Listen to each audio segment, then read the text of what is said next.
Ešte nás dvoch trápia sny, tak zakry ma len viečkami. Budeme sa spolu chvieť, poď prežij so mnou krásny let. Stvorili sme lásku, viem, že najkrajšiu pre nás.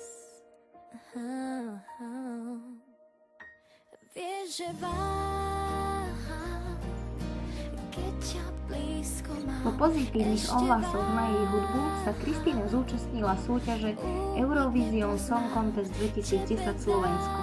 Na nej za veľkej podpory fanúšikov zvíťazila s piesňou Hore hronie. Kristína s pesničkou Hore hronie reprezentovala Slovensko aj na európskom finále Eurovízie, ktoré sa konalo v máji roku 2010 v Norsku. Ty dýcháš mňa, ja teba tiež.